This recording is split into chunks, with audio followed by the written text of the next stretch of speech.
Hey, everybody. Welcome back to Brothers of the Arcana. As always, I am Alex Aldea. I am co-host Dave Ferrigno, and today we welcome back our special guest, Brother Randy Sanders. Absolutely. Randy, thank you so much for joining us this afternoon.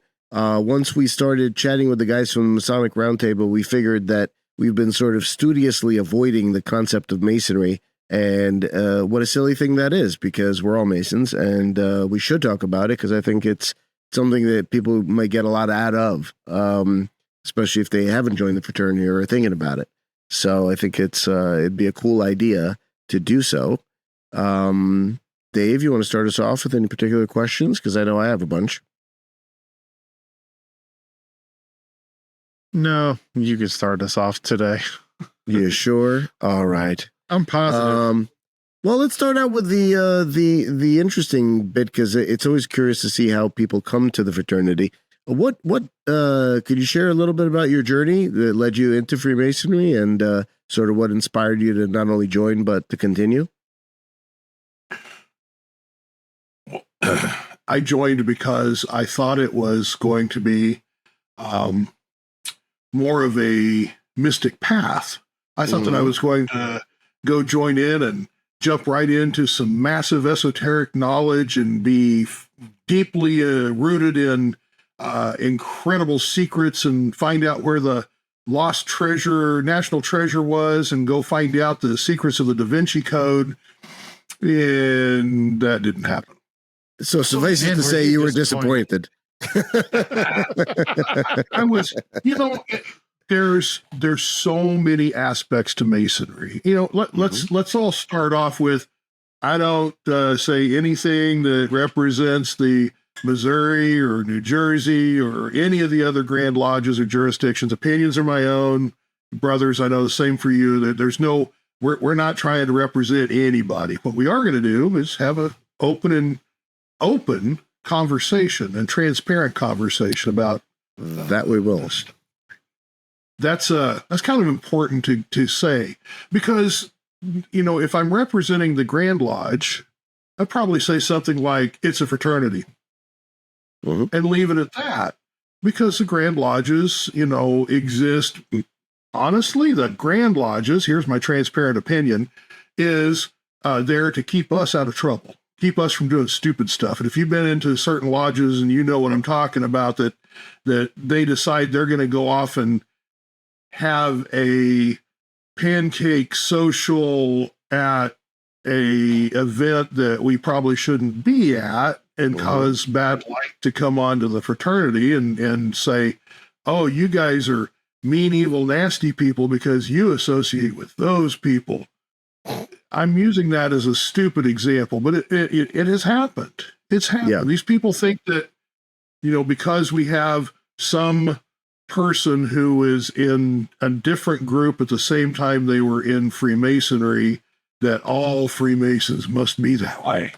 And that's, besides being hysterically inaccurate to us, these people don't understand that these perceptions, generalizations don't make any sense. So, So that in mind, all of that said, I'll come back to my own path in here. So I had a little bit of time in some Chinese Kung Fu before I was, before I was initiated. And I had Masonic friends, Masonic relatives. I asked a bunch of questions. This was during the time where most people was very quiet about it. Right. And I'd ask questions, and I had a third cousin who was deeply into Freemasonry, and he'd just look at me and say, "Some interesting observation." And he'd gently take the conversation off to another path. And I was like, okay, that didn't answer my question, but let's go with sure.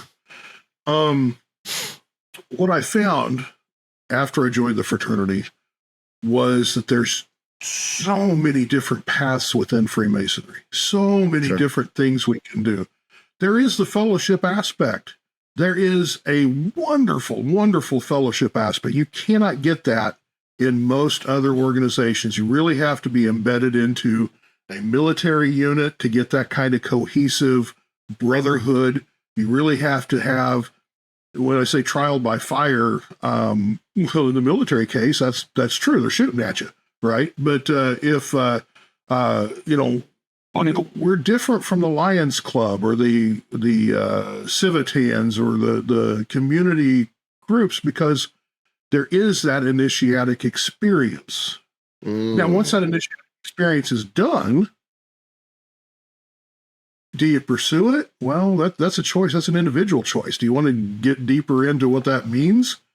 A lot of people do. Not very many in the overall scheme of the fraternity. Probably, let's use a bell curve. So that would be what? 13, 14%, 15% of the fraternity actually deep dives into what the ritual, scary ritual.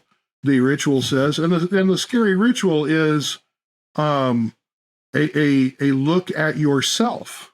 Right. A look at yourself as you relate to deity, as you relate to the people around you. And that's all the ritual is. It's an open door. It's, if you want to pursue it, you can, but it's nothing that goes anything beyond that. So non-Masons looking at this going, Randy, I thought you were just going to give us all the secrets to Masonry. I just did. I really did. And everybody, oh, yeah, you're holding back. Well, I know this 900th degree Mason who says on the internet that all evil interplanetary galactic warriors are going to come down and zap Bugs Bunny with his ray gun. Keep going. And all I can do is laugh at these people and say, obviously you're not a Mason. You're looking from the outside in because there's no Bugs Bunny getting zapped by Marvin Martian that I know of. But you know what? Let them talk. Let them do their thing. Meanwhile, we're going to have fellowship. We may or may not go and choose to have cigars with each other. We may or may not choose to smoke a cigar with a glass of bourbon or scotch or whatever beverage you want to choose. It doesn't matter. And that's the beauty of Freemasonry, is that there's so much to do. Cigars and bourbon, okay, there's a few little select groups that go and do that. Great. There's other select groups that go hang out and they don't have cigars or bourbon. They talk about philosophy. They talk about the deeper meanings of life, of what the spiritual journeys mean to them. That's pretty cool too. And then, so we've got the aspects of the breadth of the fraternity. I sound like a commercial, and I hope I'm not. This is an explanation. No, you definitely don't sound like a commercial, but yes, so we've got the fraternal aspect, and then we've got the historical aspect. Freemasonry is not responsible for the history of the United States, but we're deeply embedded in the history of the United States. And I'm talking as a U.S. Mason. You look at the Simon Bolivar in South America and the liberation from the tyranny of the kings at the time of Venezuela, of Colombia, of the upper portion of the continent of South America. Bolivar was very deeply entrenched in that. He was a Freemason. The ideas behind that of freedom of choice, freedom of religion, freedom to do what you want to do, that's Freemasonry in a nutshell. I believe that deeply, that is one of our God-given rights, is freedom of choice.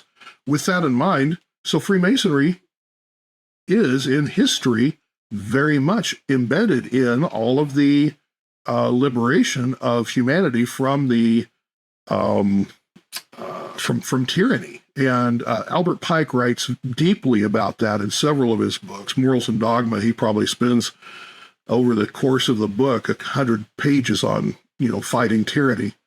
And when you look at the Freemason historical aspects, okay, so we've got the social aspects, hey, let's go have a good time.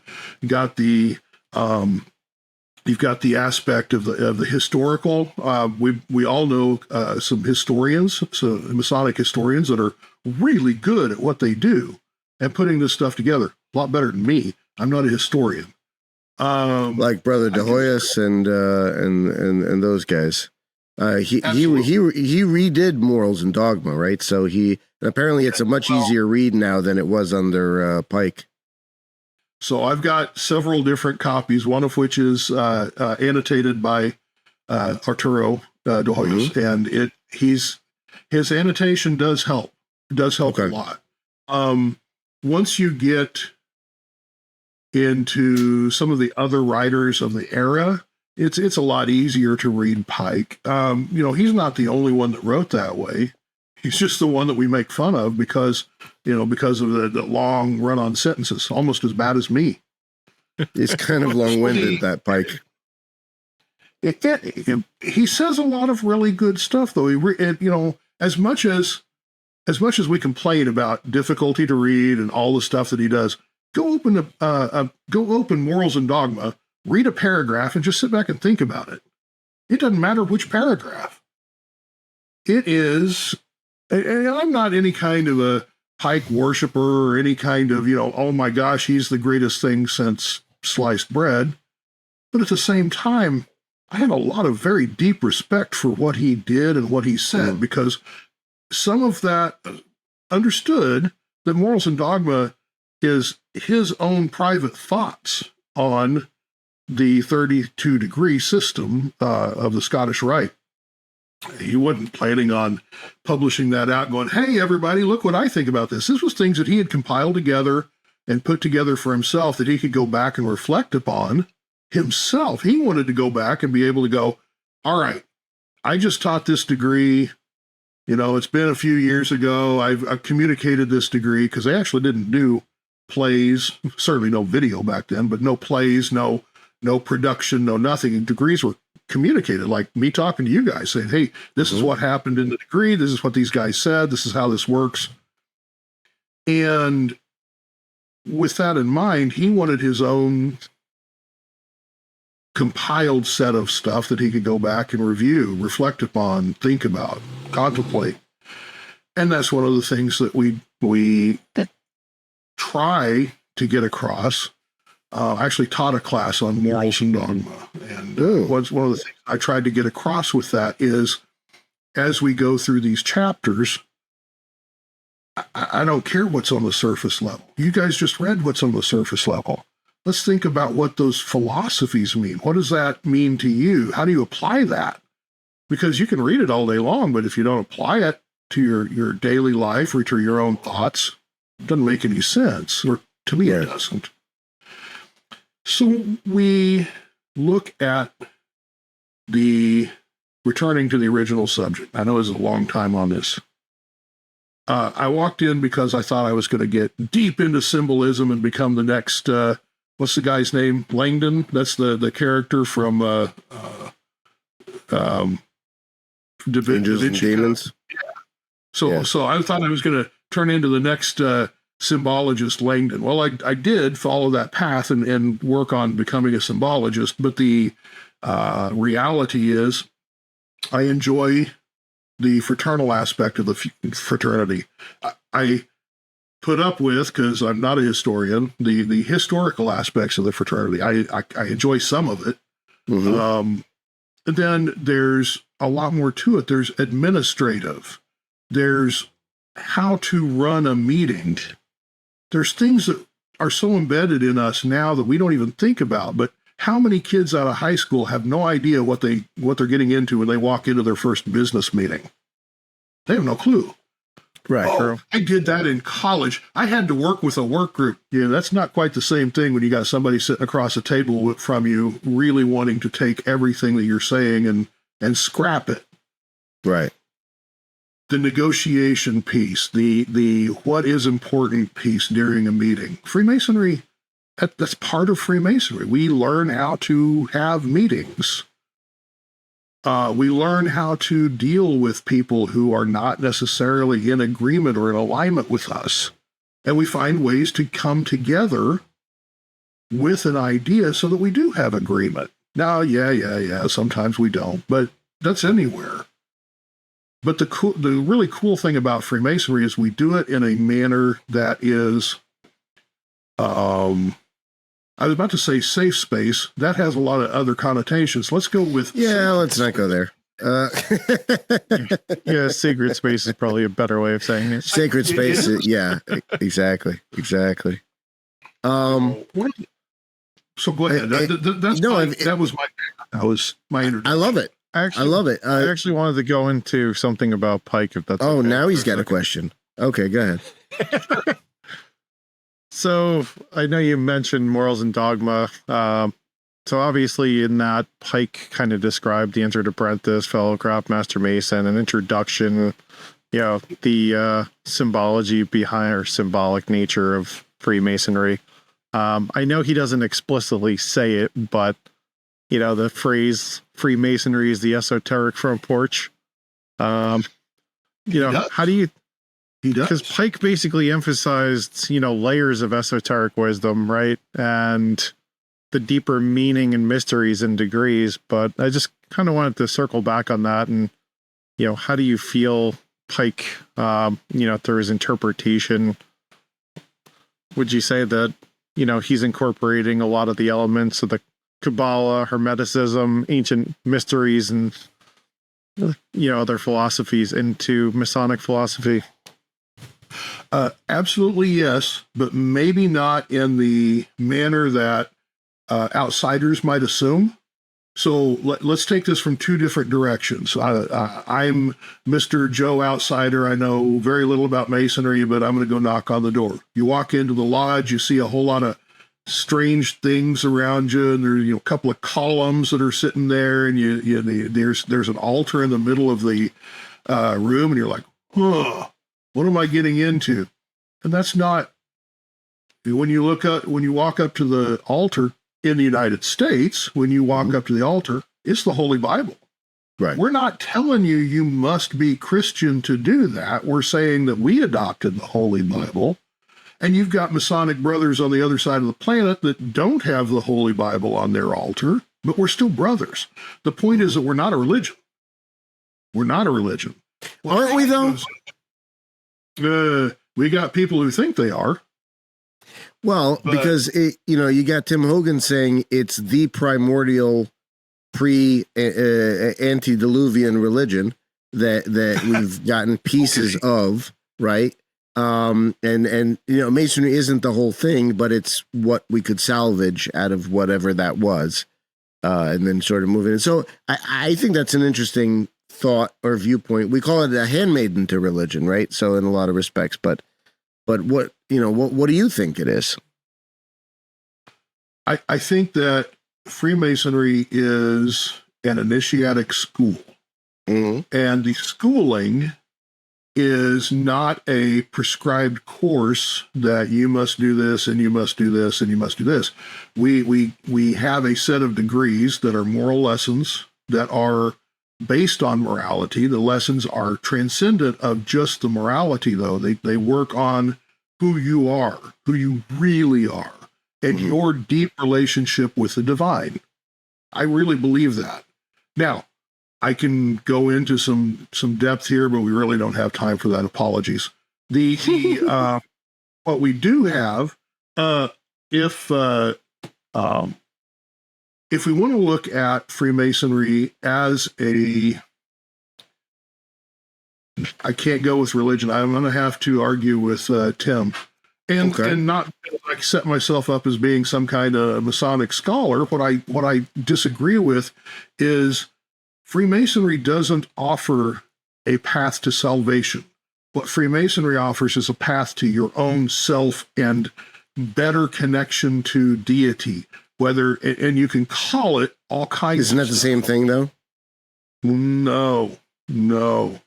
There's some pretty significant differences there. How you approach your personal connection with deity and how you relate that approach to deity is religion.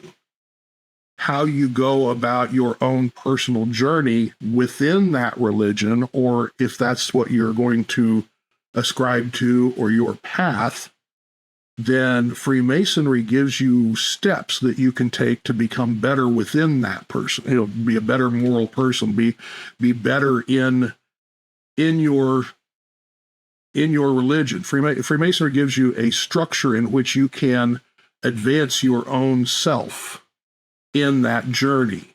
Now, the difference is you've got all the isms, mysticism, Gnosticism, Rosicrucianism, Martin. How many isms are there?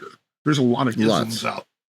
And the isms are, Catholicism, the Baptistism. That's really not a good way to say that, but baptism.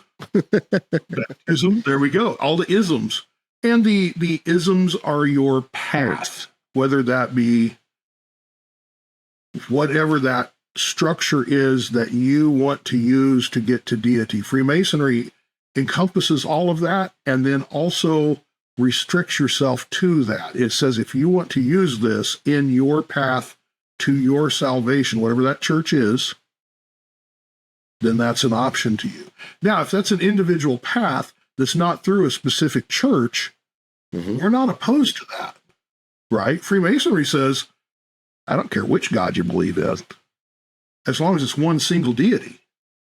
As it's one single source that created everything, one creator. Now, if that one creator in your religion broke off into 72 different aspects, and those 72 different aspects are all a part or an emanation from that deity, guess what? Then that is your path. That's maybe Joe, Fred, Jim Bob sitting over in the next building over doesn't agree with you, and that's okay. Freemasonry says that's okay. As long as you're worshiping in your manner and you're serious about devoting your life to the divine, whatever that divine is, the one divine, we're good with that. And that's the cool thing about Freemasonry. Now, back to the religion aspect. Do we have Kabbalistic things in Freemasonry? Yes, because Jewish mysticism and Islamic mysticism, Sufism, which is a subset of Islam.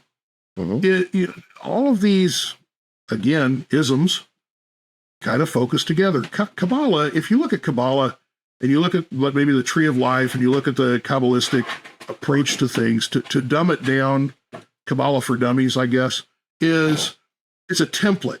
It's a lens.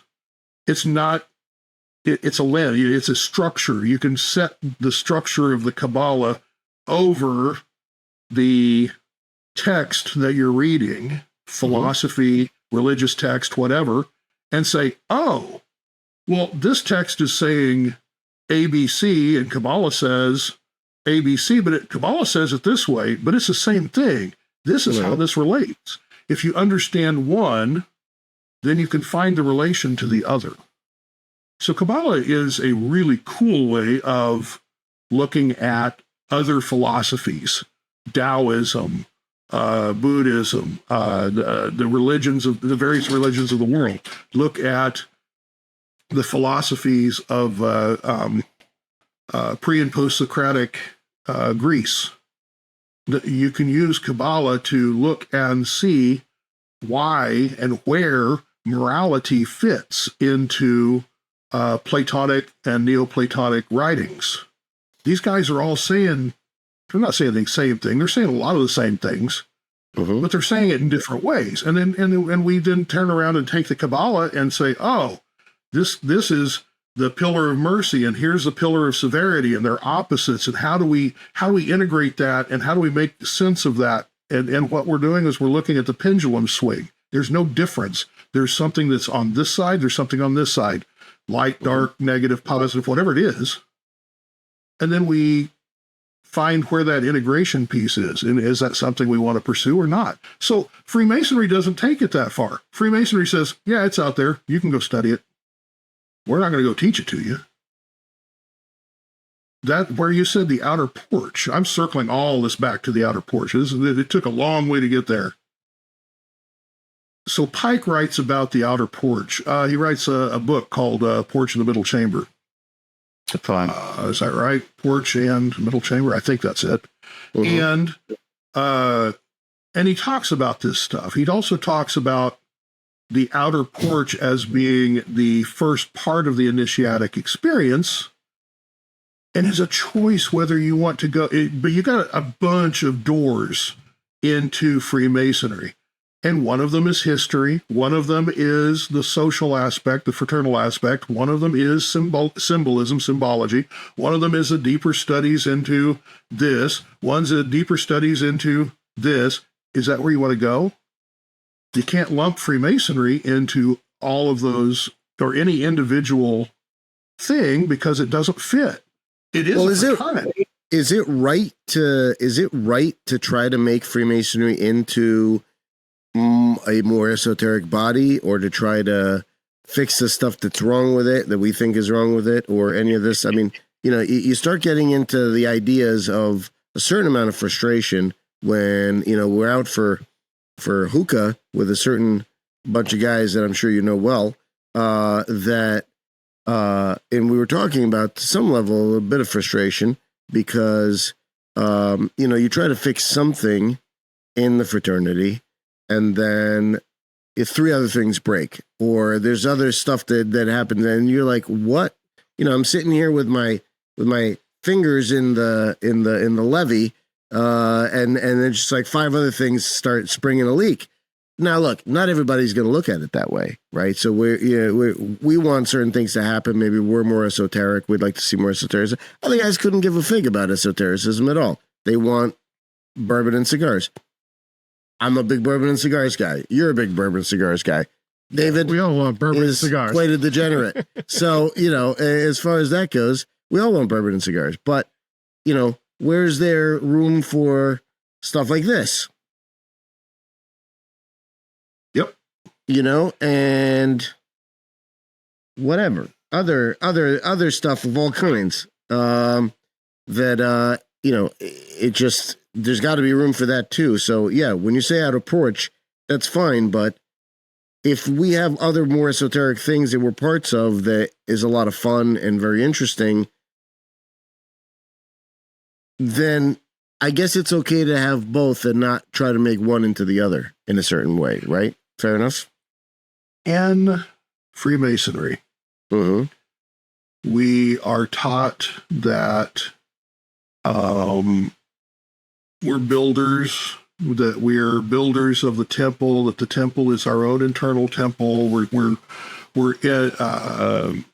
are taught that the concept of making yourself a better person is to take the rough stone that we are out there and shave off some of these rough pieces of our personalities or our being to be that better, what we typically refer to internally as the perfect ashlar or perfectly cubical stone. All right.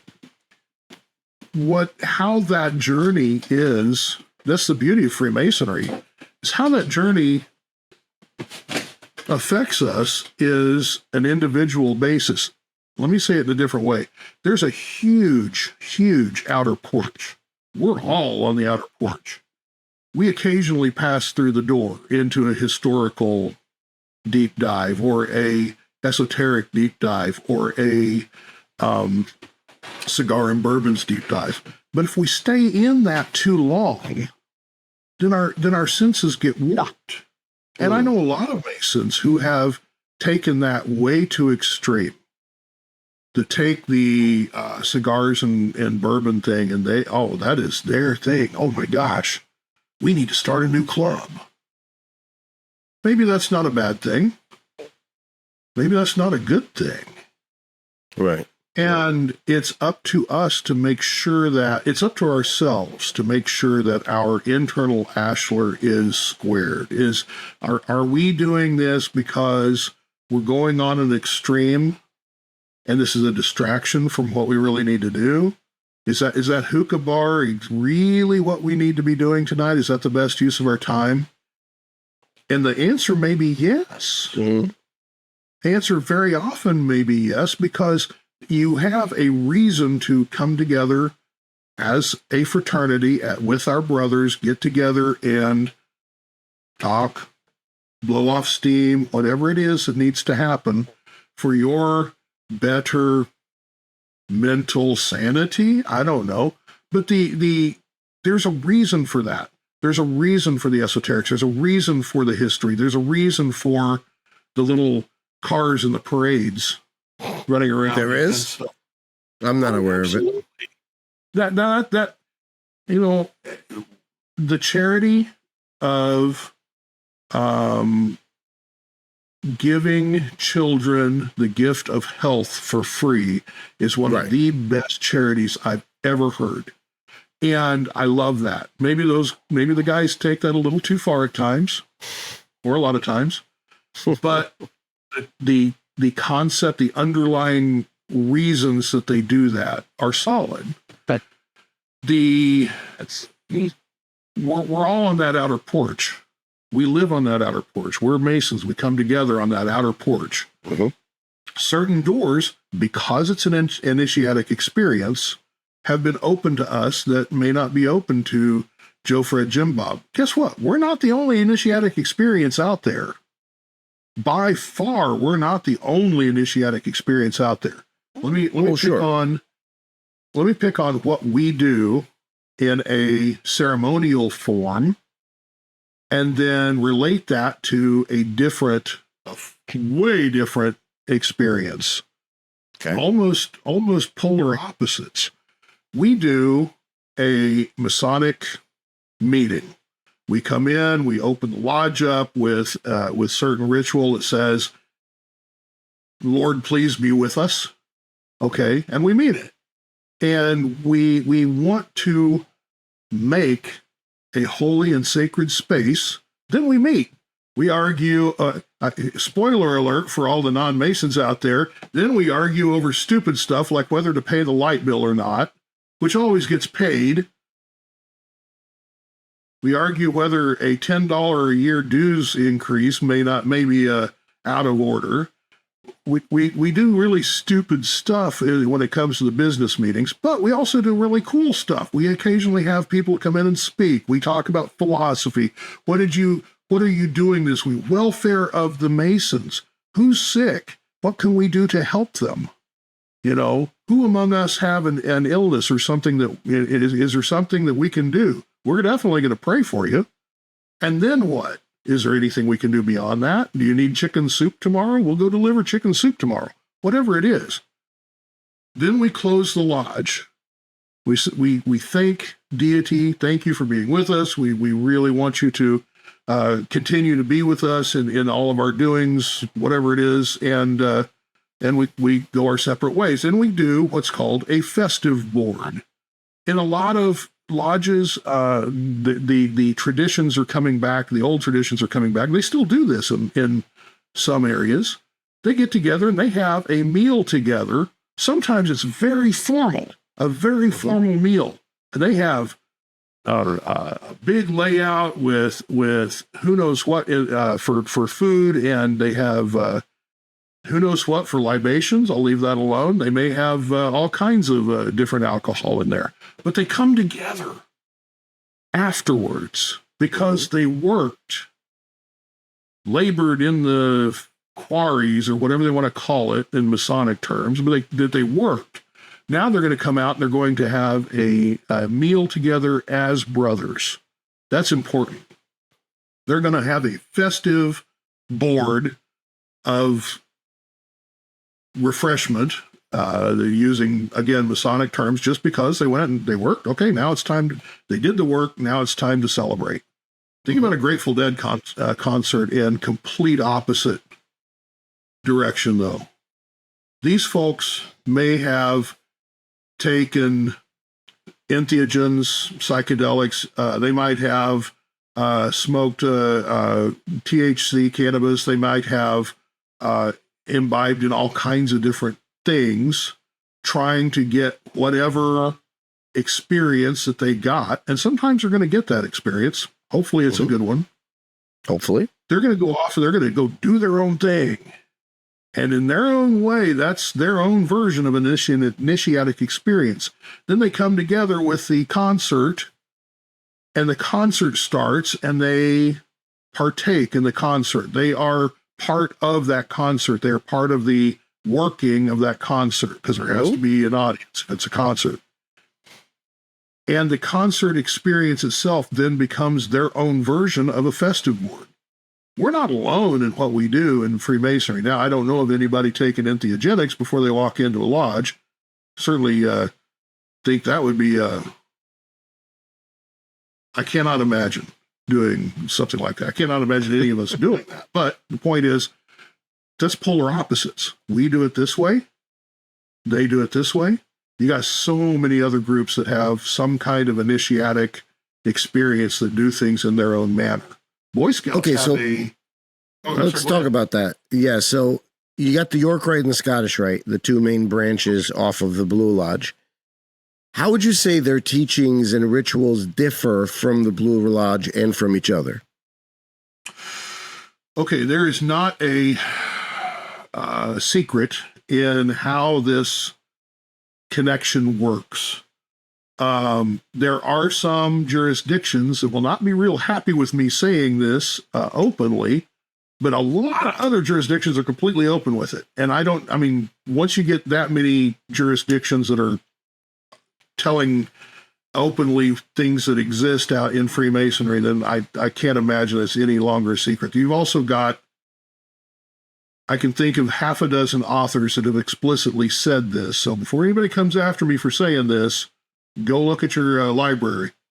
Right. Okay. Freemasonry is looking to do two things. They're looking to build the perfect ashlar, and they're looking to find the lost word. Now, everybody has a lost something or other. Templars are looking for the Holy Grail. The Grail. Right. The Grail. That is the quest for the Grail. No different from us looking for the lost word.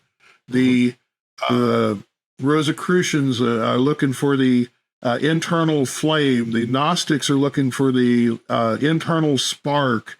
You go down the list, and there's always something you're searching for. So all these people are out searching. In our ritual, in rituals across that, many of these things are just right out in the open because they don't understand that it probably should be a little bit more hidden. Mm. It says, I'm going to give you something instead, because we're not going to be talking about that lost word right now. No. I'm going to give you a little substitute or something on the side, because maybe you're not ready for it. But you will be ready sometime, and in some future time, you're going to find the rite that gives that to you. That's the only place that it's spelled R-I-T-E. Go look and prove me wrong.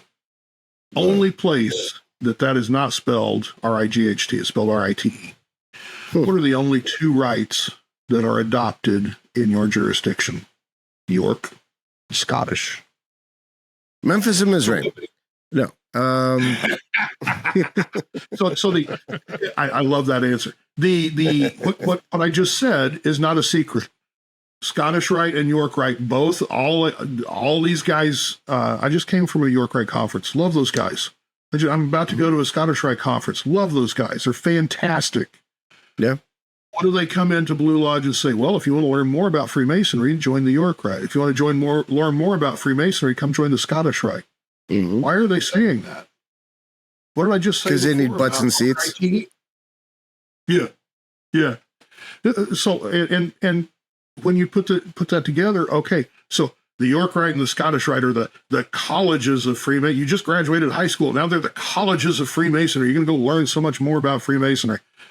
Well, I hope you do, but there's not a whole lot of people out there. There's a few of us out there that are teaching, but there's not so very many out there that are actually teaching what those symbols mean and what you can do with those symbols, how to apply them.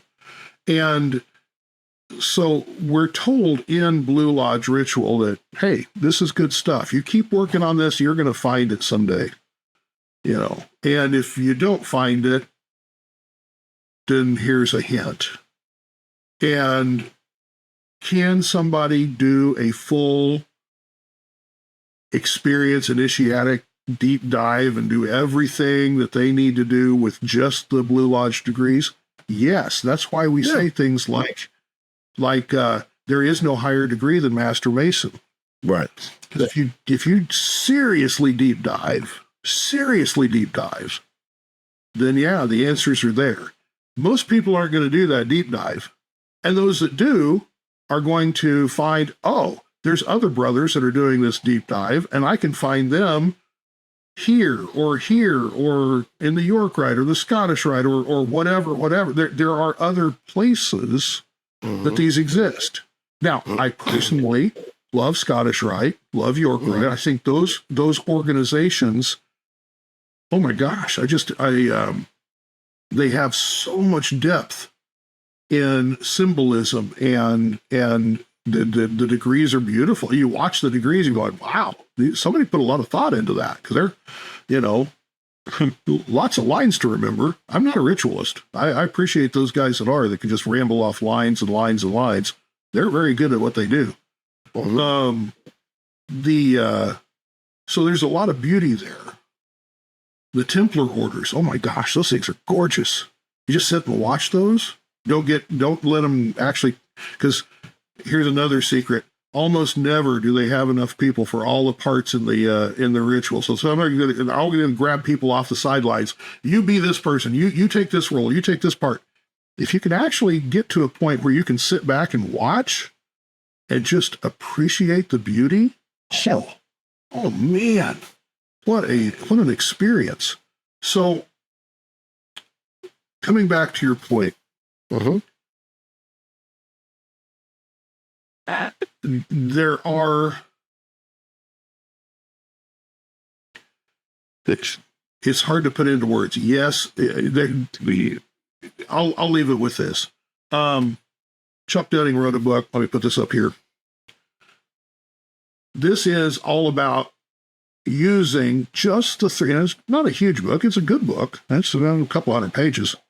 On using Freemasonry for the mystic experience, for your own personal journey. Oh, that's interesting. If that's what you do, right? Yeah. You don't have to go into the upper degrees. Now, he's got other books out there that do go into the upper degrees. So he's not saying one's better than the other. He's saying this is something that everybody has to make that decision on their own with, right? That's what we all, freedom of choice, freedom of direction.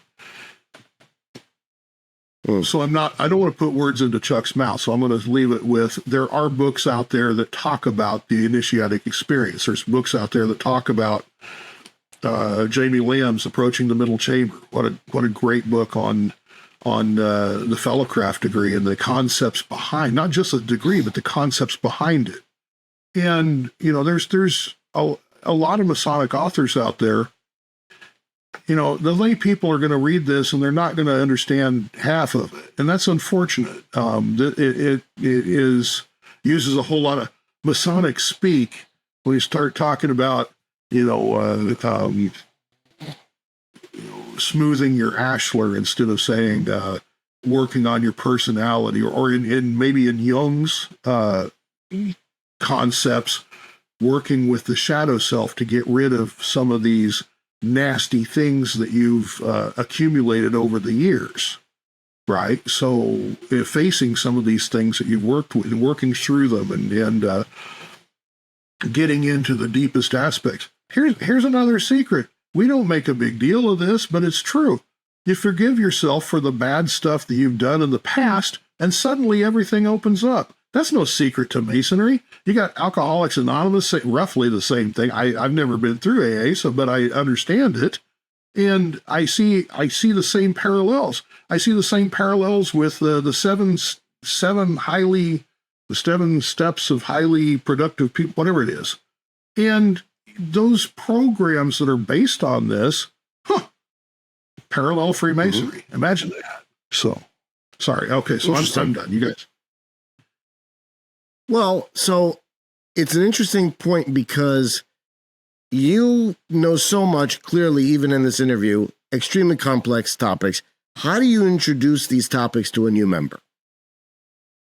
Oh, I know. Where do you meet him in the conversation that he may be in? Well, I'm not talking about talking at it in depth, but how do you at least put down some seeds, maybe, or some ideas for how you want that to be the case? Maybe for later, if you see something in them that you think, well, this might be the path for them. So I have a talk. If I'm addressing a lodge and I have 30 minutes, 45 minutes to talk about something, I've got a talk that covers the concepts of baby steps into the esoterics, baby steps into symbolism. The things mean more than they appear on paper. Our ritual's full of this stuff, right? We have things that we say that may have 7 different layers of meaning if you take it from different angles, some different concepts or different perspectives. And if you look at Freemasonry as a path to self-improvement, then what does this part of the ritual mean? Why does it mean that? What does that mean to you that you can go apply that tomorrow? Maybe those are the words that I use, sometimes I do, that I use with new members to get them thinking and chewing on something, as if I know that they like to go clubbing every weekend and they aren't very productive on the weekend because they're hungover, never happens to any of us, that, hey, maybe Saturday morning we can look at taking a deeper look at some of the ritual. There's 2 reasons I say that. One, they're going to be hungover the first time they do it. Make them think about things. Give them a whole lot of water with maybe a little sugar added so it'd help clear that hangover up.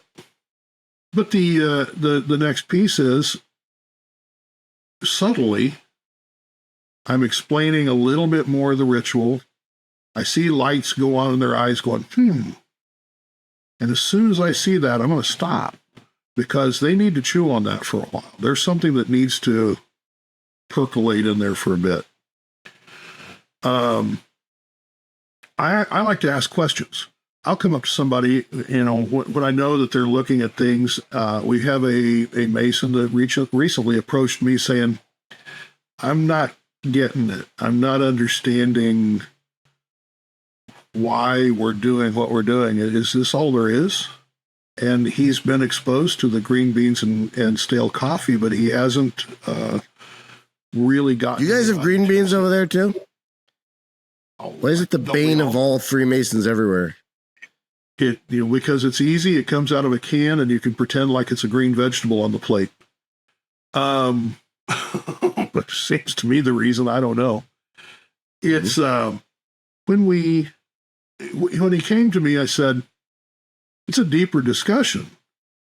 Why don't you spend come on out and spend about an hour or 2, and we'll just go hang out and talk about some of the ritual pieces, because that's a great introduction to it. I said, have you ever just sat down and thought about why somebody said something ritual wise in the lodge? Or have you, we get introduced to the symbols of Freemasonry, these super secret symbols that are out in public for everybody to see.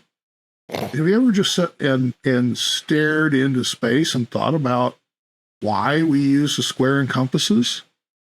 Why every Masonic building has squares and compasses? Just what take, just from what we say about the square squaring our actions, and the compass circumscribing our actions, so that we keep, so that we don't go do out of bounds stuff, and we keep our actions within our own morality or our own structure. Just that alone. You ever think about that? What does that mean to you? And then that right there could be a novel. Yeah, it certainly could be. So that's just two of the symbols, or one, square and compasses. On its own could be a novel. And here we have, I don't know, dozens, hundreds over history, probably hundreds, and we're definitely in the hundreds over history. So when we look at this stuff, oh my gosh, if you want to go into super symbolism, go look at the Renaissance painters. They were hiding all kinds of stuff from the church because they didn't want to go get their heads chopped off. And the funny thing is, the church commissioned most of them to do it.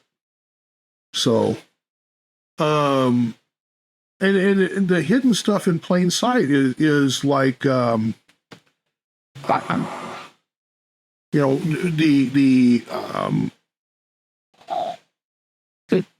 cathedral picture of God and man coming to a point, touching, is not a whole lot different from the concept of Jacob's ladder.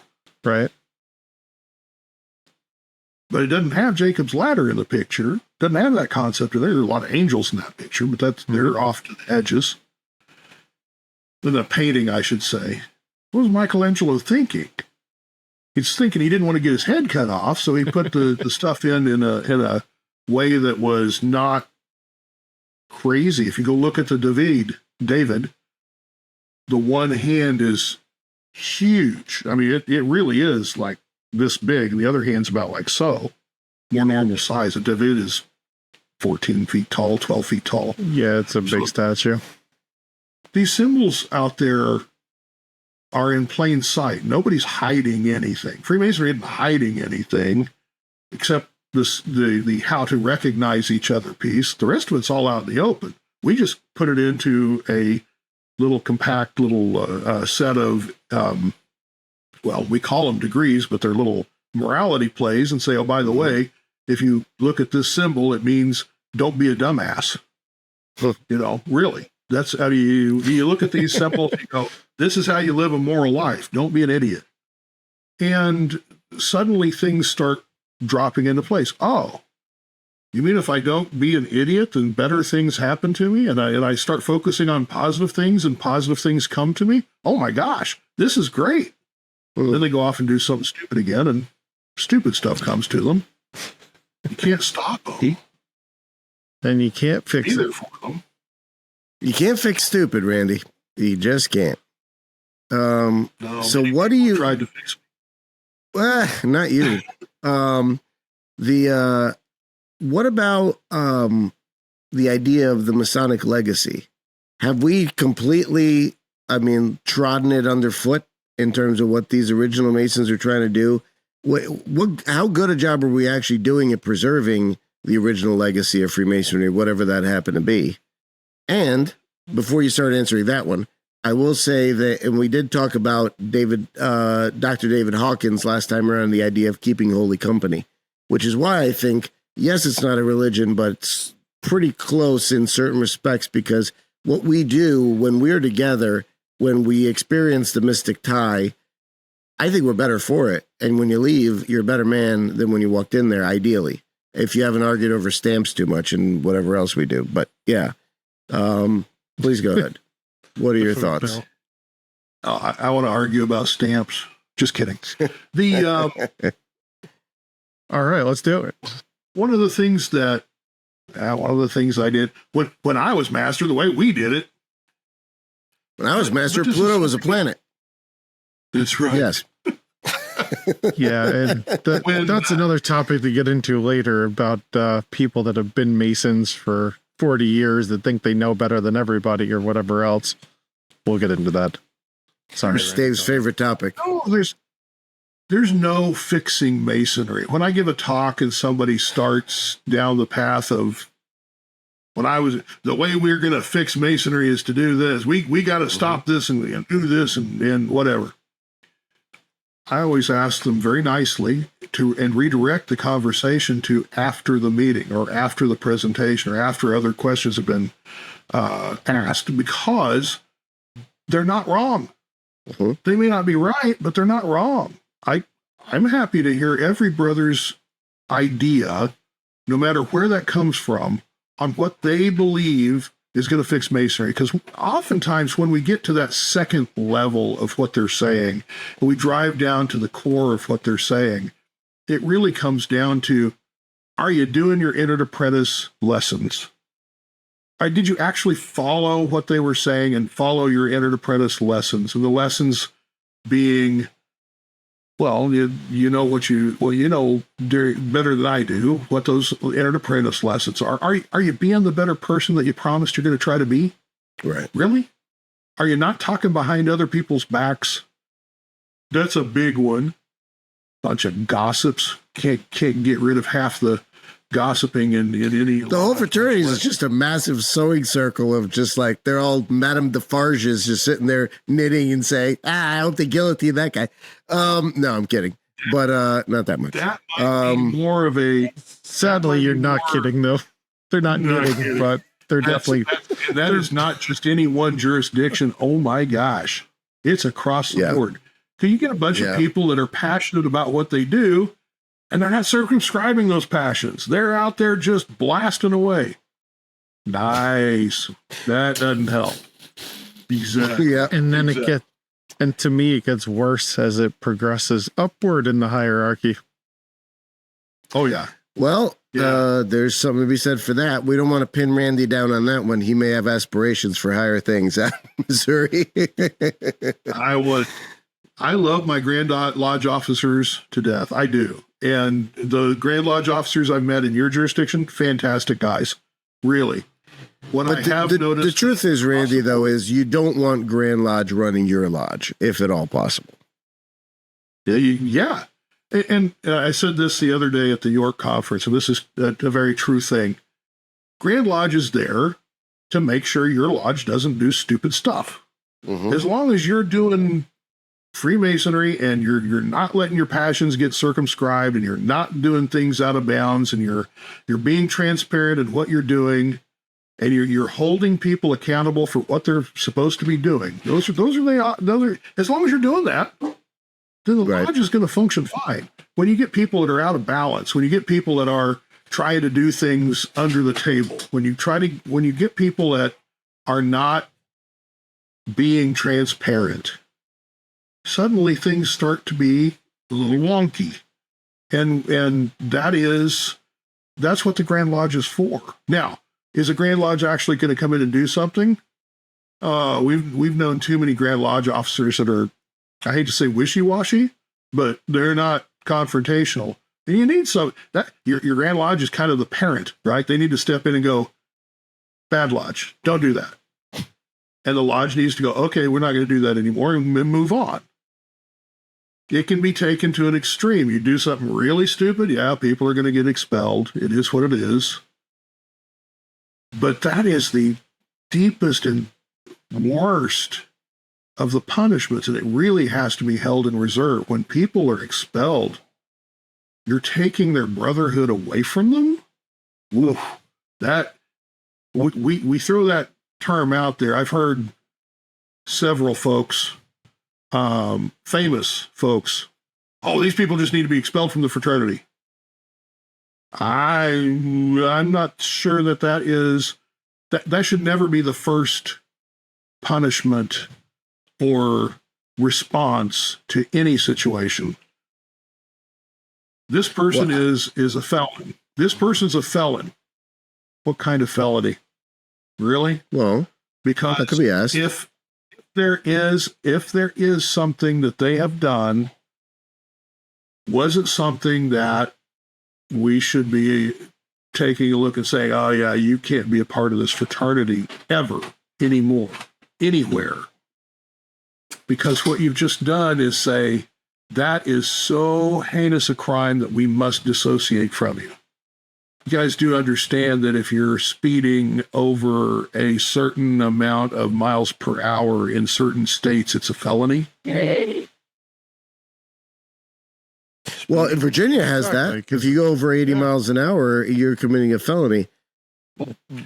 When you start saying all felons must be expelled, you're going to expel somebody because they have a lead foot. I know.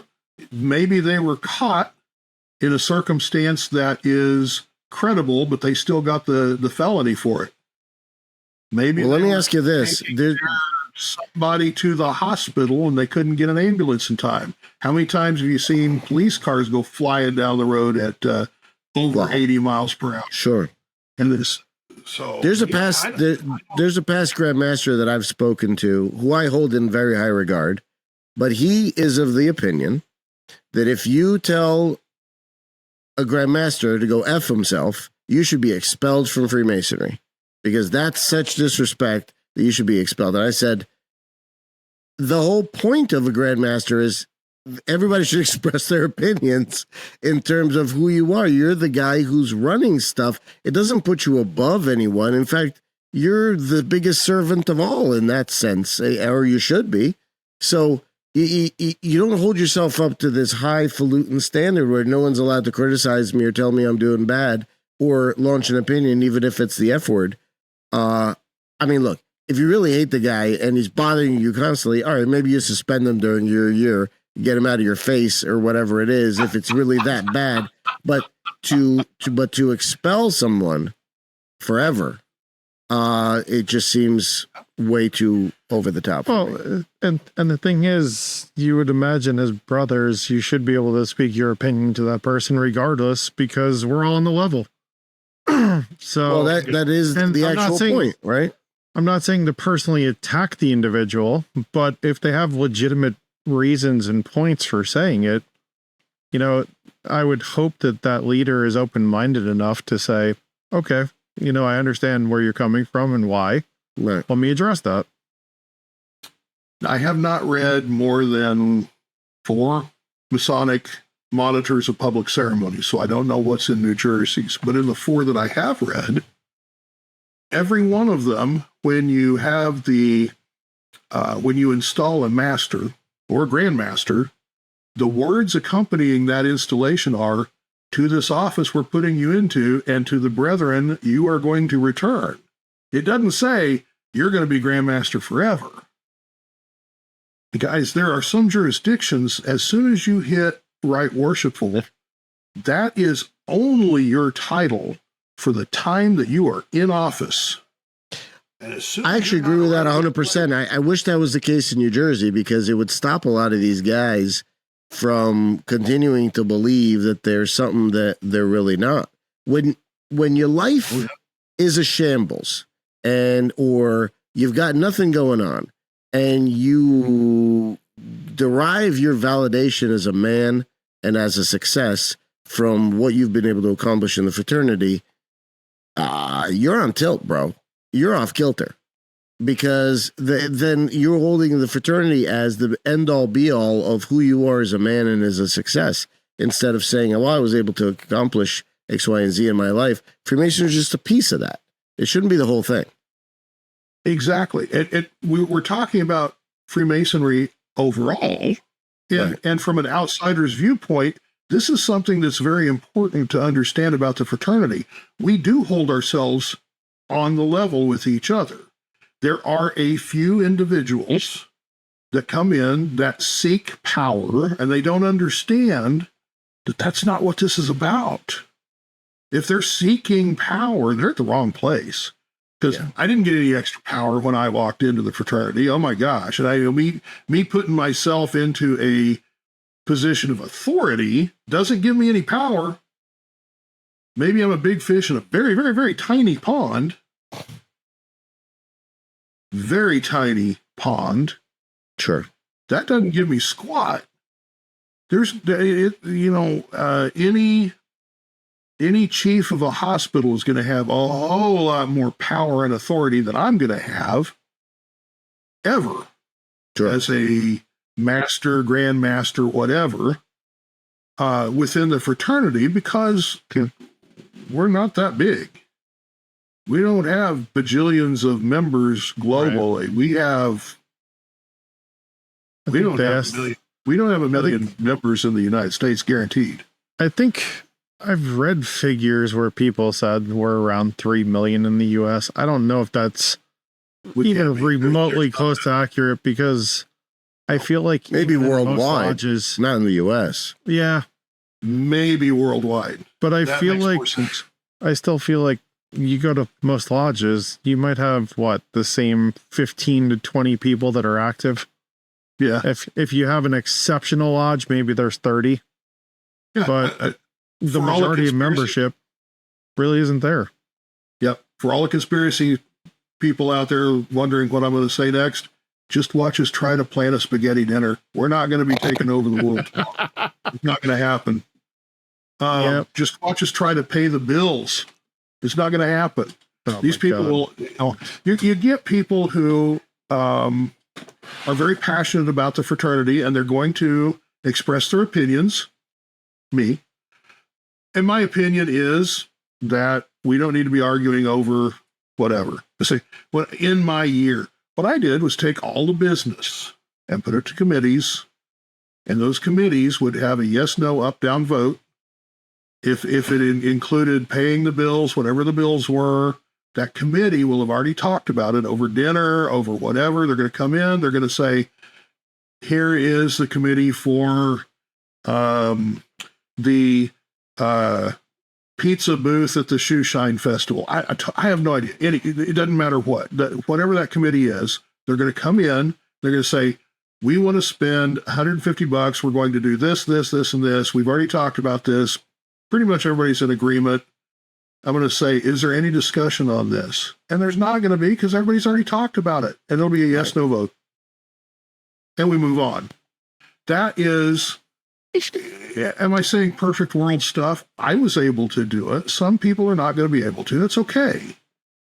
I think in most circumstances, though, that is, I mean, even, and I just know our jurisdiction, but they tell us our business meeting starts at 7:30. We should be done no later than 8:15. And realistically, you should be back downstairs and having a program, whatever that, if it's a lecture, if it's some kind of, event you're doing, camaraderie, people hanging out, whatever else. Mm-hmm. In my years, I tried to have a lecture every single meeting. Both of you did have a lecture every single meeting. Yeah, and I appreciate both of you speaking at the lodge numerous times. It was fantastic having you in my years. But with that being said, I think you're absolutely right. You could streamline things. The committees are there for a reason.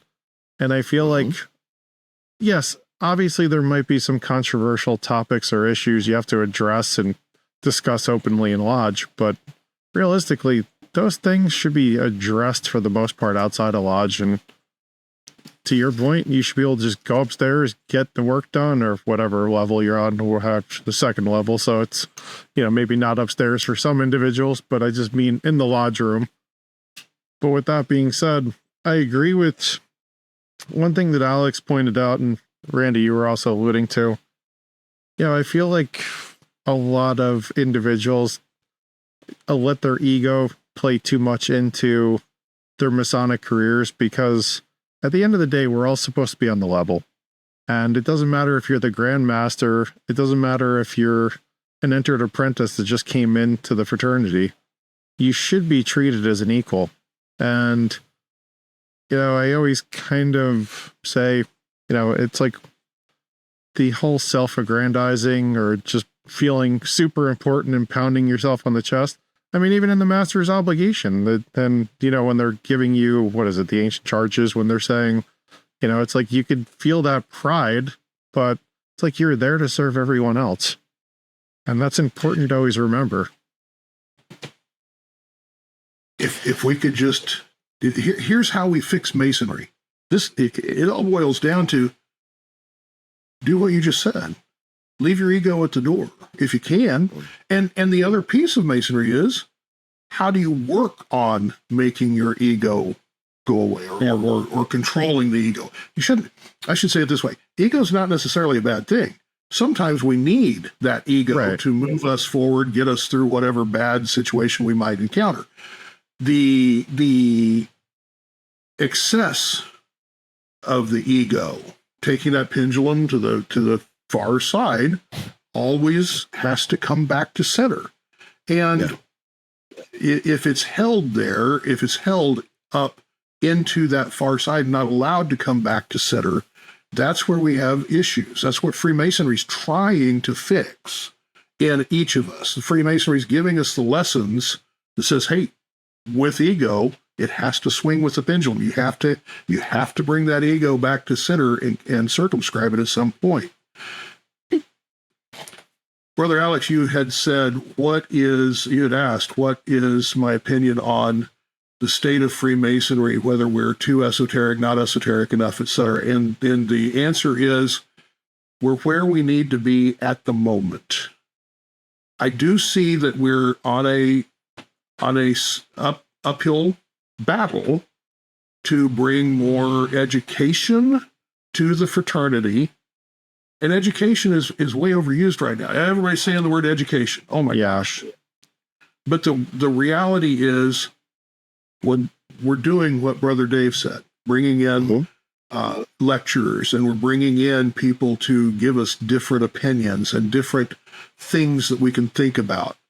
And some of that is going to be historical. Some of that is going to be esoteric. Some of that is, and when I say esoteric, oh my gosh, everybody goes crazy because I use the word esoteric all the time, but symbolic. Okay. So we're going to talk about symbols and things that are philosophy, things you can go read tomorrow. I'm not saying anything. You can't go read Plato, go read the post-Platonic, Neoplatonic writers. Go look at the, go read. Instead of saying you've done it, go actually read the Egyptian Book of the Dead, right? Oh, everybody! Oh, I read about that in D&D when I was playing Advanced Dungeons and Dragons, or whatever it is. It doesn't. What I heard about that book in philosophy, therefore I'm an expert on. Yeah, it doesn't work that way. Go read it. Go read these things. Don't go read somebody else's interpretation of it. Go read your own interpretation. Go read it for your own interpretation. And suddenly, when you read these original authors and you read this interpretation, you sit there and go, that's not what he said. Suddenly, things start popping up into more clarity. And it's not me just sitting here going, okay, go read 20 books. Think about how you're getting your information. Is it from somebody who is interpreting it for you, or are you getting it from the source? And then from that source, where did they get it? What made them think that way? What was the cause of them thinking that way? Critical thinking in your own exploration. Critical thinking in your own exploration of these concepts is what's going to move us to that next level of understanding of, I hate to say enlightenment, but let's go with enlightenment.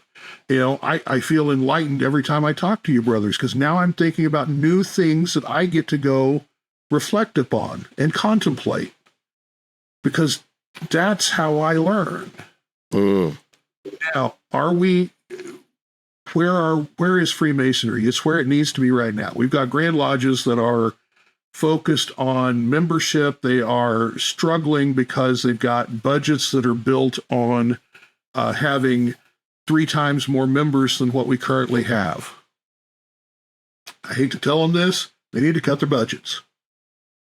They need to focus on cutting the budget now, putting a process in place that will allow for flexibility to move to the next level. Right. Does that mean that I'm going to be the next grand whatever, we go be put into Grand Line? I hope not. Yep. That's not my thing.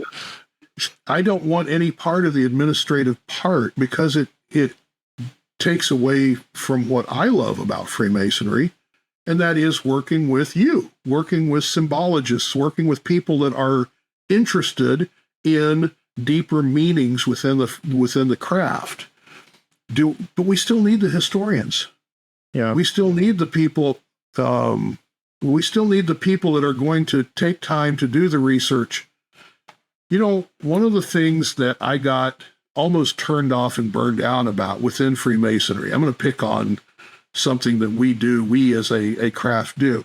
We focus on George Washington being, the founding father of the country, but, people not in Freemasonry are going to understand that he was also approached to be the Grand Master of all of America. And he said, no, I don't want to be Grand. We just got out from under one person ruling everything. Why do I want to be Grand Master of an organization within the country?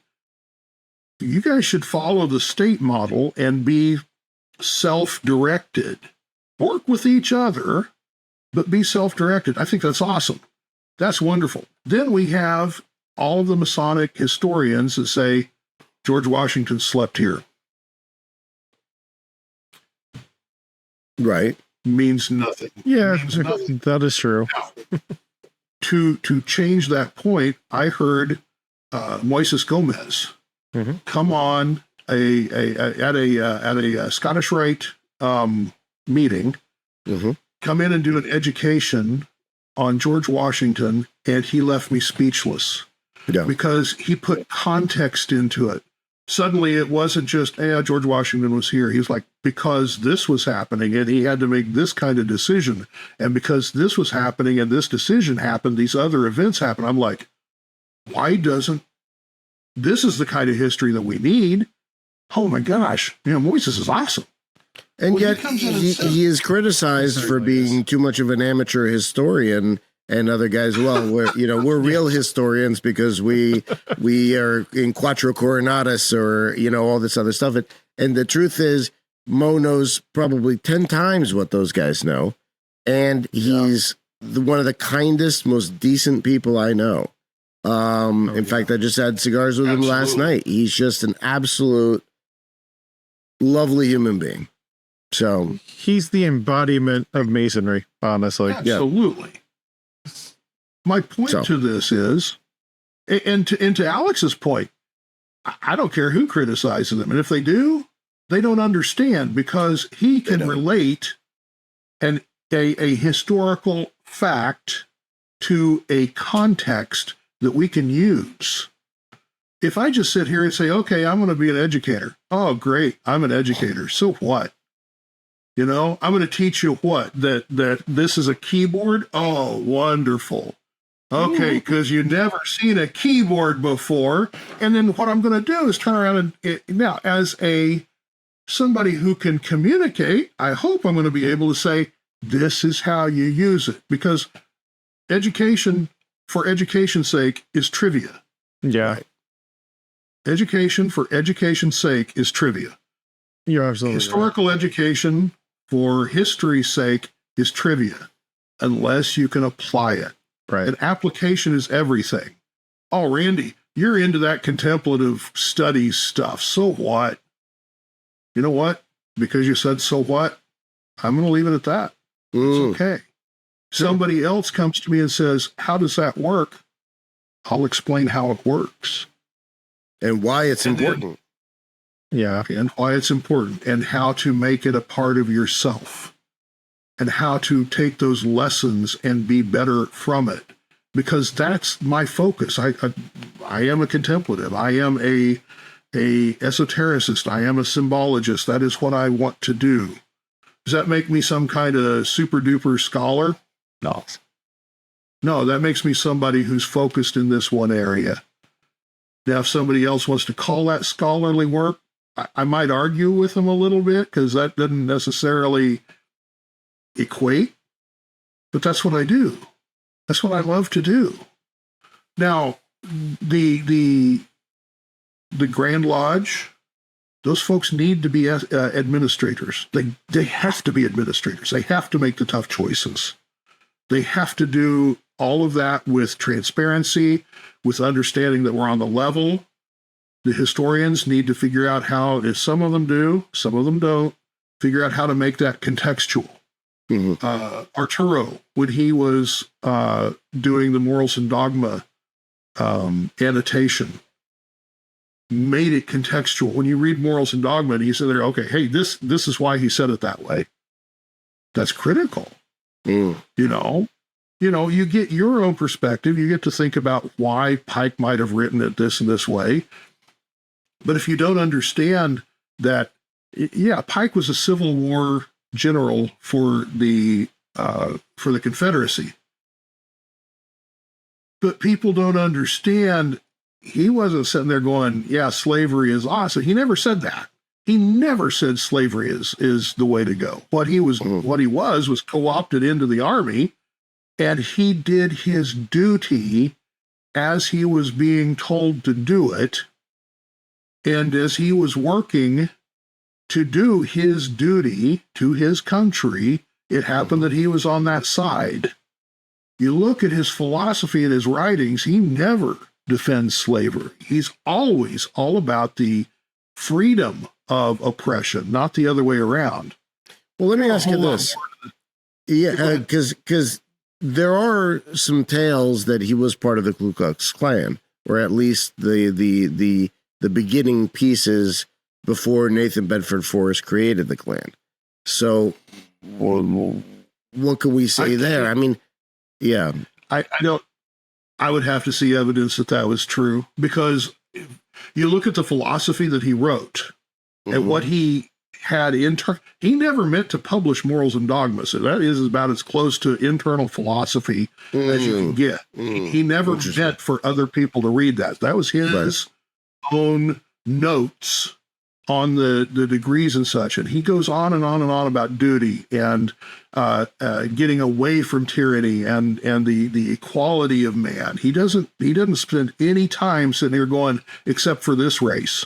Never. And in fact, here's another piece about Pike that a lot of people don't know. He spent a lot of time arguing at the Supreme Court level for Native Americans. Now, how do you equate being racist, being anti one group, when he's fighting for the rights of an adjacent group? I don't see the equation there. I've been in Pike's library at House of the Temple. I've read. I can't say I'm a Pike scholar. What I can say is what I've read has nothing like that in any of it. You get a lot of there are a lot of people out there who, frankly, they virtue signal. They go down the path of, again, it's the same thing we talked about at the beginning of this conversation, right? Oh, this little piece exists, so this big thing that may not correlate. This must be true about the whole group. No, one little piece does not mean. Okay, Randy played a trumpet and saxophone and what's called a mellophone in high school band. Therefore, Randy's a musician. He's one of those evil musician guys. Randy's about as far away from being a musician as you can possibly get. I made it through high school. I made it through playing those instruments. But to call me a musician because I have that one little piece in my history, yeah, that's not a correlation. So suddenly, you have to take things in context. People take stuff way out of context all the time. Did he serve in the Civil War? Yeah, he served his duty. Right. Did he serve for the wrong side? Well, unfortunately, I believe so. Well, Lee was like that too. Robert E. Lee he felt it was his duty to support his state. It wasn't so much that he wasn't a fan of slavery. In terms of that. So very interesting. Exactly. There's so many things that we can get sidetracked upon instead. And again, have those people, the people that have come to you and said, "Hey, he was part of this group and he might have actually helped form KKK." I don't know that. I don't believe that that's true until I see proof. Just because of the philosophy that he wrote, right? It doesn't reflect that. Yeah, it doesn't reflect that. And what until I see the proof that happened, I'm going to go with no. What I can say is all of these people lived in a very, very different time. And we can look backwards through our lens and say, well, society's this way today. That means they must be of that way. No, that's not true. There was a very different thought process during that time. There may have been people that were very adamantly opposed to slavery that we'll never know because there's nothing that we can take into context to show that existed at that particular time. There's so much that we lose in the historical context. This is one of the reasons why I think Moises had such a powerful, powerful presentation in one of his others on the Underground Railroad, and how Freemasonry was involved in helping the Underground Railroad. This is not, one does not equate the other. So that's it's a context thing, and it's something that's very, very powerful. Some of the other Masons in New Jersey, I'll get into this later, but some of the other Masons in New Jersey have reached out to me on occasion and said, did you think about context in this thing that you wrote? Because there's some things you didn't know. And I love it, because then I start to get the next piece. Okay. All right, then. Now I can take this to the next level. Now we can all learn from context, because now I have another door open to me to go explore.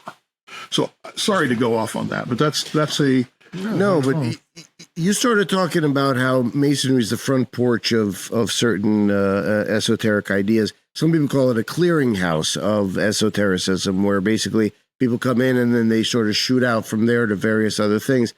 So where do you think this intersection lies between Freemasonry and other esoteric or philosophical systems that you've studied? For instance, like Golden Dawn or Rosicrucianism, Martinism, whatever's out there that it gets into that idea. All of the isms, the Illuminati, yeah. I think the Illuminati, sure. The Illuminati. Oh, okay. I don't have. What I will say about the Illuminati is this: they don't exist as they did back in the early German years when the order was started. Anybody looking deeply into the history of Illuminati understands that the Illuminati was basically a college social club that was focused on being moral at the time. That concept got perverted, and the Illuminati pretty much went away late 1800s, early 1900s. I don't know that, again, not a historian. Don't be throwing things at me. No tomatoes from the audience. The Illuminati pretty much ceased to exist. There's a lot of people that have come back later. No Masons that I know of. They're saying, "Oh yeah, I'm an Illuminati." I see a lot of that on the internet. If you send them $29.95 and your bank account number, they'll include you in the program. Those are obviously scammers, but there's a great. I'm going to try to look them up here while we're talking. There's a great thing that Dan Scatone turned me on to. That was a let's see here, subscriptions. This guy. It's called Restoration of the Breach. It's another YouTuber. Very interesting. And it talks a lot about Kabbalah, talks a lot about interesting things, and they have some, how do we call it? They have some off branchings of Illuminati behavior after those 40 years when Weishaupt was no longer really involved. They said that Weishaupt had started the Illuminati along with one of the Rothschilds and some other things that were in and around that area. There were other, and then apparently there was a sort of a cult of Judaism that had been excommunicated from Judaism, from the regular Judaistic idea, and started their own very magical, very out there, strange stuff. And they sort of continued Illuminati in the shadows, and they've moved on from there. I don't have any evidence to say that. This guy's the only one I've ever heard that's even made that case. But nonetheless, interesting stuff. As far as that goes, we could probably worthy of further study, but I mean, there's a lot there, but if you want to go down those rabbit holes, obviously. So interesting you say that. To answer your question, what is Freemasonry? Freemasonry is an outer porch. There's a lot of doors. Do you want to go through one? Up to you. It's not my place to tell you yes or no. It's not my place to tell you one's better than the other, because all of these paths were created by somebody who decided that their way of trying to connect with the divine was better than the other ways, or this is what they found and it worked for them. So they're going to turn around and say, this is the best I can do. Tao Te Ching is a great example of this. It's written as hey, this is my path. I think this is the way to do this. Mm-hmm. If you look at the philosophy from my perspective, then the Tao Te Ching is because I wrote the Tao Te Ching, then I'm going to be the greatest leader, religious leader on earth. No, it's a philosophy book. But other people looked at that and said, hey, that's a cool philosophy. The Bible is a little bit different. The Bible is focused on the attainment of salvation. Mm-hmm. Okay. This is how Tao Te Ching is all about how to live your best life here. It does talk about spiritual concepts, but it's focused on what we do here. Freemasonry is focused on what we do here. If you want to talk about getting to the divine in the afterlife and being saved, then you've got the religions. Okay. So this is kind of summing up what you just said. When you're talking about going to these other isms, Rosicrucianism, Catholicism, any of the isms, Gnosticism, it doesn't matter what ism it is. These different philosophies are your own path. Freemasonry incorporates a lot of these philosophy nuggets, not the entire philosophy. I don't go into Freemasonry and expect to learn a Rosicrucian lesson or a Martinist lesson or a Gnostic lesson or a whatever lesson, because I just don't expect that's going to happen. And it's not. There may be a presentation that links some aspect to Freemasonry, but each symbol is meant to be explored on your own. And if that doesn't, if I say, hey, this symbol has a relationship to Gnosticism, and you don't see that relationship, does that mean that relationship exists to you? It shouldn't. And the Freemasonry is the same way, right? Freemasonry says, here it is. Here's the surface level explanation for this. And we want you to contemplate on this and think about what that means to you. Sure. And how you can be a better person because of that. And if that then relates to your path to the divine, your salvation path to the divine, then it should. Then it means something to you. You can take it as far as you want to take it. That's the beauty of symbolism. That's the beauty of allegory. That's what we do. We veil it on purpose, not because it's so secret that mankind can never see this. It's veiled because it means something different to you than it does to me. And that beauty is you can then relate what that means to you, and I can relate what that means to me, and then we can have civil discussions on why that might not be the same. Freemasonry doesn't tell you, okay, this is the road to Gnosticism, this is the road to Rosicrucianism, this is the road to Kabbalahism. I can't think of what. Anyway, point being, Kabbalah it doesn't do that. What it says is, here's a door. If that's where you want to go, we showed you where the door is. But we're done. We're on this outer porch here, and we come together to talk about. If you walk through that door and you come back and say, hey, this is what I learned, great. Don't expect everybody to follow you through that door.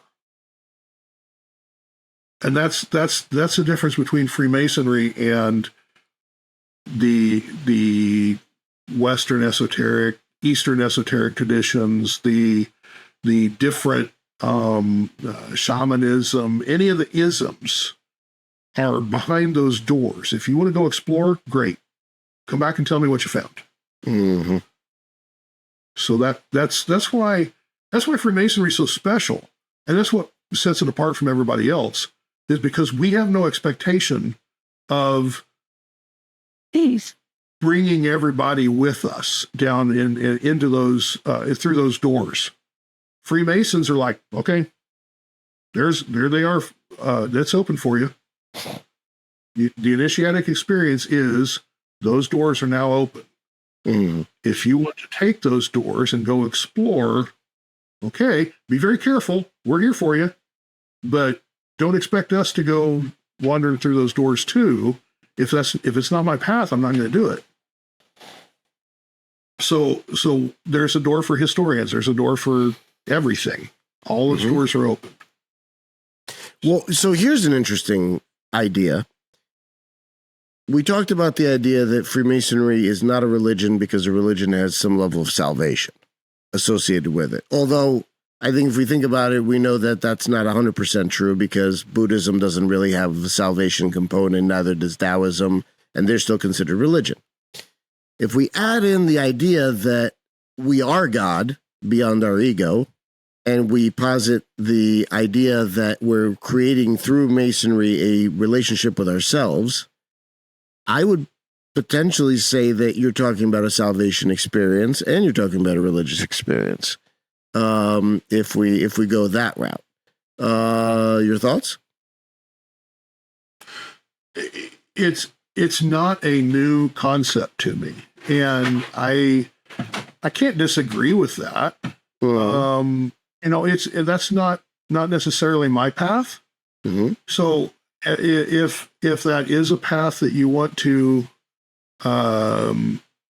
focus on and pursue, there's a little bit more to it, to me, in that a lot of that focuses on, I create my own existence, I can change my own existence, I can modify, adapt, overcome, whatever. And it may or may not, this is a very personal thing. Mm-hmm. I don't want to know. It may not include, why am I here to experience this? If I can change everything, if I am God, and I can change anything that I want to, why am I here to experience this? Or how do I experience and understand what it is that I need to experience here to take that to the level of integration or reintegration? There's a couple of different ways of looking at this. A lot of the people that are traveling a very similar path to what you're describing, Mm-hmm. or maybe the same path, and again, that's a personal thing, look at this as a integration or reintegration. Those two words come up a lot. And the philosophy behind that is we're part of God. Mm-hmm. I believe that part to be true. We're all, know ye not, ye are the temple of God. God dwells within us. Our higher self connects to deity through, let's see, the physical, the four worlds: the physical, the psychical, the spiritual, and deity, the divine. Mm-hmm. And that's a Kabbalistic concept, but it's also a Rosicrucian concept and a couple of other isms that are out there, concepts, and not unknown or adopted to Catholicism and a lot of the Western religions, Christian-based religions. That the Christianity was based on very similar things. All this to say, what you're saying is integration, reintegration, or the concept that we are a part of or become our own version of God. That's a true statement. We are made in God's image, and we get to turn around and become that image if we can develop ourselves to that level and extent. Christ himself said, you can do what I do. He told his disciples that straight up. You can do what I do. He said, I am the least among you. You can all do what I do, right? So, and the concept, at least in the Orthodox faith, which I come from, there's the idea of theosis, which is, now, is theosis apotheosis? In other words, where you literally become God? Or is it saying you become like God? Or is it saying you take on the essence of God? I mean, there's a lot of hedging that happens in this area because I don't think anybody's very comfortable with the idea of truly saying, yes, you can become the same as God. Because I don't think people understand what that is. So on some level, we hedge and we say, well, it's almost that. It's pretty close. You're kind of in the garden. Maybe you get back to the garden. Can the garden be enough? Let's just go with garden. And stuff like that. So it's a weird one to me. And I'm not getting satisfying answers when I'm asking the question. I'm not saying from you, I'm saying in general. That's one of the things that we have to focus with faith upon. That is literally the definition of faith. How I want to connect with deity is my own choice, my own free choice. How that happens is the path that we choose to take. The connection of yourself to deity may take all of those shapes. Well, Randy, 2 of those were exclusive to you. No, not necessarily. Maybe they're stepwise progressions and we haven't gotten there yet. Very And possibly. those are things that when we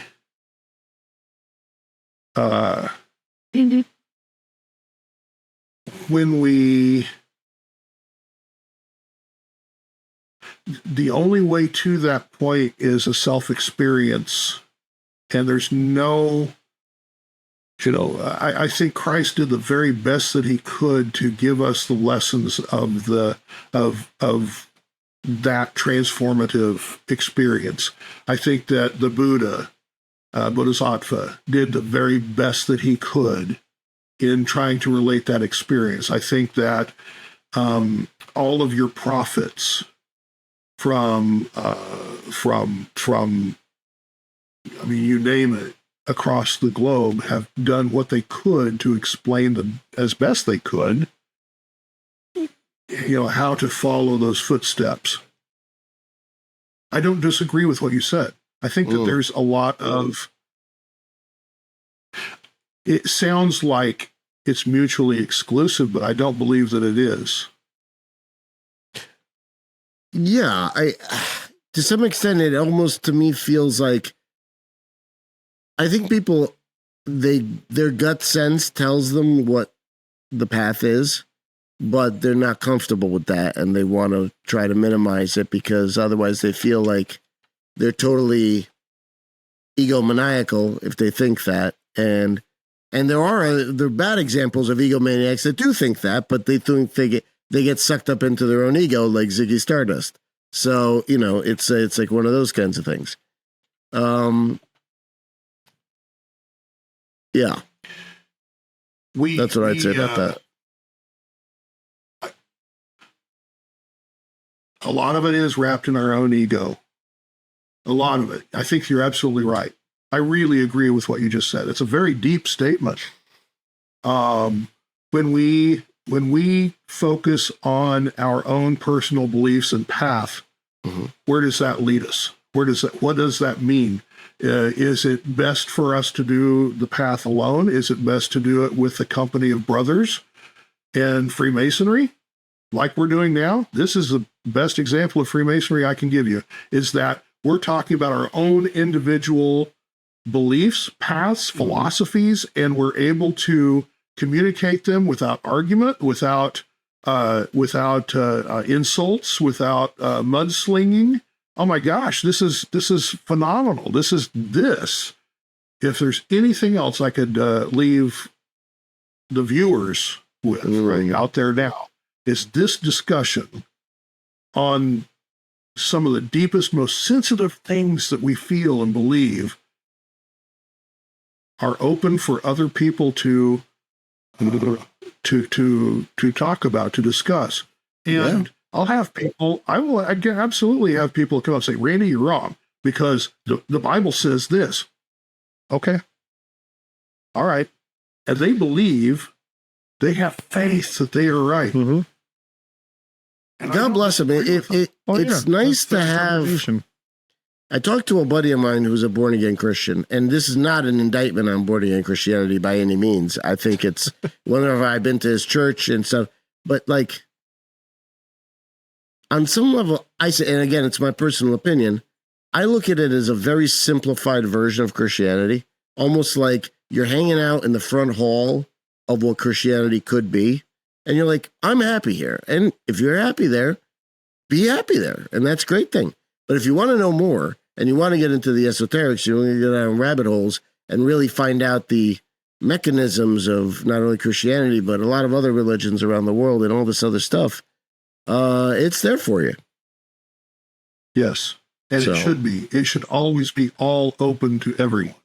Yeah. So, I think there is a struggle though, because I feel like a lot of the newer individuals that get brought into the fraternity, new brothers, they don't necessarily find the right mentors. They don't necessarily have the opportunities to meet individuals like yourself, where there's a wealth of knowledge. And, you know, I feel like a lot of these individuals join a lodge and then they get dragged into, you know, they might be given a book, they're given the standard documentation, but nobody ever really gets into this deep philosophical discussion with them.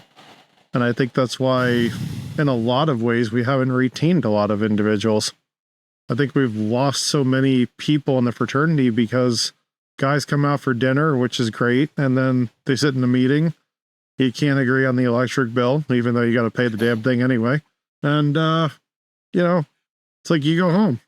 And I think to that end, what would you recommend? Because, you know, like we have great programs like Mentor the Mentor, and, you know, it's like they're definitely trying on the Grand Lodge levels and they're really trying to help the fraternity. But what would you recommend for a newer brother or somebody that's not necessarily well versed in these esoterics and, you know, the deeper symbolism of Masonry to, you know, aside from just picking up some books, which is obviously a great idea, you know, what would you say they should do to seek that and be able to connect to individuals like yourself? watch your podcasts. Reach out to me. Reach out to you guys. Seriously. And the biggest lesson is patience. Patience. Yeah. Have patience that when the time is right, the teacher will appear. When the time is right, the message will be understood. Mm-hmm. And sometimes sometimes it's not right for that message to come through. It may, people have to, have to understand that is a thing. So. Absolutely. That does make sense. Now, Randy, we started a little bit late, and I know that you had blocked out 2 hours for us, which we greatly appreciate. So we don't want to trespass too much on your time, sir. So we may just end it a little early today, if that's okay with you. That way we'll get you on to doing what you need to do. Duty calls, right? No, we love having you on the program, my brother and friend, and we appreciate everything. You want to leave us with any particular words of wisdom as we sign off here?